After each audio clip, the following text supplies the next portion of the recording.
College students are making good use of the internet. The latest software makes it a bit too easy for students to access their favorite tunes. The main challenge was, can this thing scale to a massive number of users? And I just thought, okay, if this piece of code works, this is going to be huge. And I had a moment there where I asked myself, is it morally correct? Technology is advancing. This is gonna happen anyway. You have a generation of people now who expect their music for free. I don't care how wrong it is, I've got good intentions. It's very difficult to change.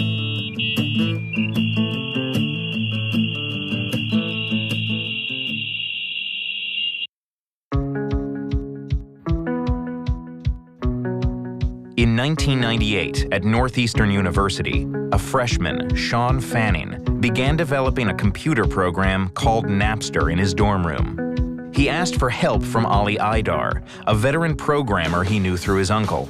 And my response to him was, you need to just concentrate on your studies.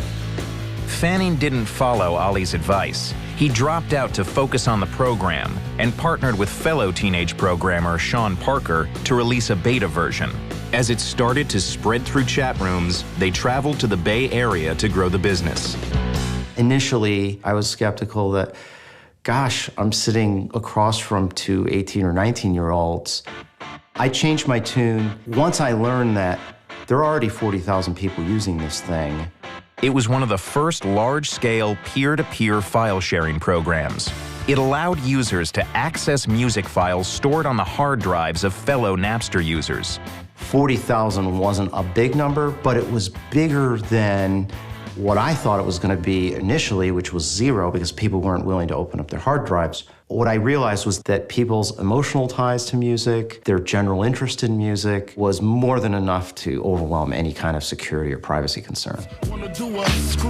And in the 90s, consumers' emotional ties to music equaled big money. No one batted an eye when Puff Daddy's record label made 2 music videos featuring elaborate helicopter chases in consecutive years. The CD boom was from '84 to 2000. You actually had to drive your car to the Tower Records and buy a CD for $18 to get the one song you liked. And so that was a good model. It made the industry tons and tons of cash. Selling millions of Chumbawamba albums with one good song was an economic boom. That was pretty much the end of that era, because very soon afterwards, Napster really took hold in the public's consciousness, and the consumer realized that they could get the music that they wanted to hear for free. It was on college campuses with high-speed internet that Napster really took off in the fall of '99. So how many MP3s do you have on your computer? About 600. Maybe like 100 or something. 6,000 or 7,000. Napster. Napster. Napster. It's called file sharing, seen by some as the wave of the future. It was very exciting. We knew we were building something that was going to be big. Ladies and gentlemen, creator of Napster, Sean Fanning. When I first heard about Napster, I recall my impression having 2 different elements. One being, this is incredible, it's revolutionary, and things will never be the same again in the music industry. And the other being, this is going to destroy the recording industry. No longer do you have to go to a store and plunk down money. And so, months after Napster's rise, the recording industry began a long legal battle to stop it. They're waging a war in the courts over who controls what artists create. We've heard that we couldn't survive before, when we had 700,000 members, and when we had 17 million members. We felt pretty strongly that digital distribution was going to bring the industry closer to its customer, and instead of killing it, they would take advantage of the value that it brought. But to record companies whose artists range from Tony Bennett to Metallica, this new technology in the wrong hands is simply stealing. A business model built on infringement is not only morally wrong, but legally wrong. At the time, the Recording Industry Association of America was reporting about $15 billion a year of revenue in the U.S. alone. Anybody with enough money could go and make a record. but that didn't guarantee you getting into stores, which was the only place that you could actually buy that record. That was the power of the music business, the distribution. The issue made its way to Capitol Hill. Napster hijacked our music without asking. A chorus of studies show that Napster users buy more records as a result of using Napster. Hank Barry, a lawyer, came on to act as CEO as the fight intensified. We were trying to negotiate with the labels. We were trying to fight the court case, and we were trying to keep the system working all at the same time. We had a limited amount of time to make that happen, and we just didn't get that done within the period of time that we had. The free music service run by Napster was ordered to stop the music. In July of 2001, after more than a year of legal battles, the internet startup, which at its peak had about 70 million registered users, shut down its entire network in response to court orders. We accurately estimated that the courts would say, you just don't have the right to give away all this stuff.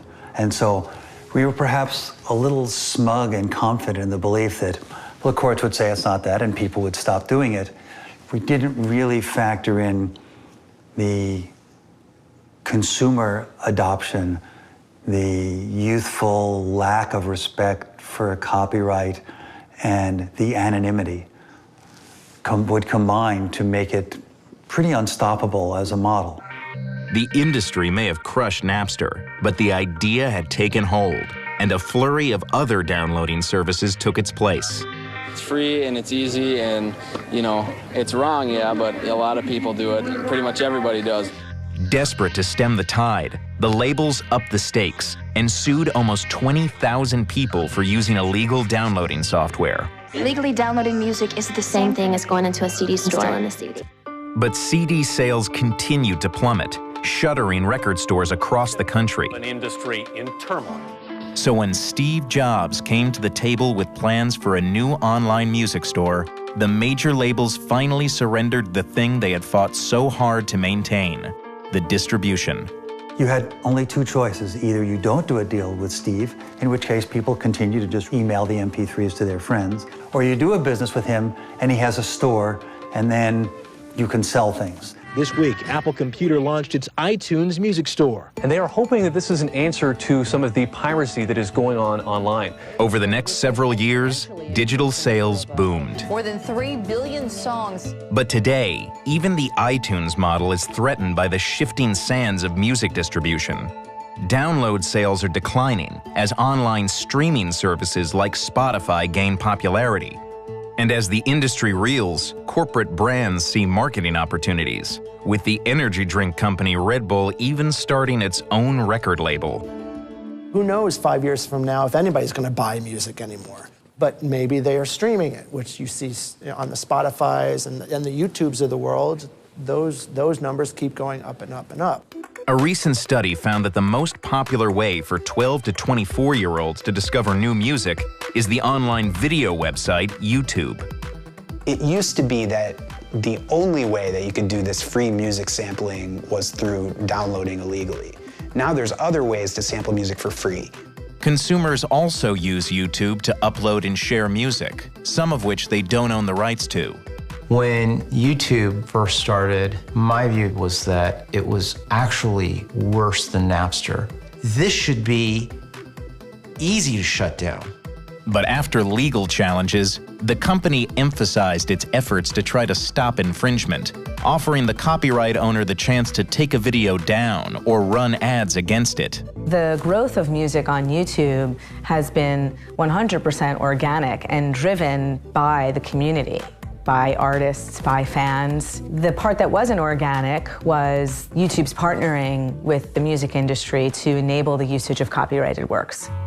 Some in the music industry say the money-making potential of YouTube has yet to pay off for many artists. But today, the industry is largely embracing online platforms and their communities as a form of distribution that can't be ignored, and they're not the only ones. Many, many records are made by people in their garages, basements, or bedrooms, and the distribution is there. They'll make a video, they'll stick it on YouTube, and if it's good, people will find it. I'm gonna pop some tags, only got $20 in my pocket. Macklemore and Ryan Lewis jump-started their career without a record label when their video went viral on YouTube. You have artists like Macklemore, who was able to reach millions and millions of fans before getting to radio. He would have had a very difficult time achieving that if you were to rewind back to the 90s. For many others, streaming services hurt their bottom line. Royalties are small fractions of what artists once made from sales, and some musicians have had to grapple with this new reality more than others. I don't care how wrong it is, I've got good intention. I haven't seen much money from record sales. Spotify and Pandora and all that stuff is great, but again, the amount of money I receive from that is very small. We're really very happy to be here with Miss Emmylou Harris. Robert Ellis is a singer-songwriter who's released critically acclaimed albums and tours with the likes of Willie Nelson and Emmylou Harris. In the last few years, we've been on the road pretty much nonstop. I think we did 290-something days last year. I would say touring represents probably 100% of my income. When I was a kid, if I had told myself what I was doing now, I would think that I'd be making a lot more money than I am, yeah. Music is as important, if not more important, than it's ever been. I think the challenge is finding ways to monetize that importance. Napster might have hurt recorded music sales, but it's the responsibility of the industry to figure out how to extract their value out of each generation. This happens in every industry. The Rocky Mountain News published its final edition. Blockbuster Video is no more. Borders is going into liquidation. Music was the first industry that really had to confront the idea of free content. Music was at the forefront of it, whether it liked it or not.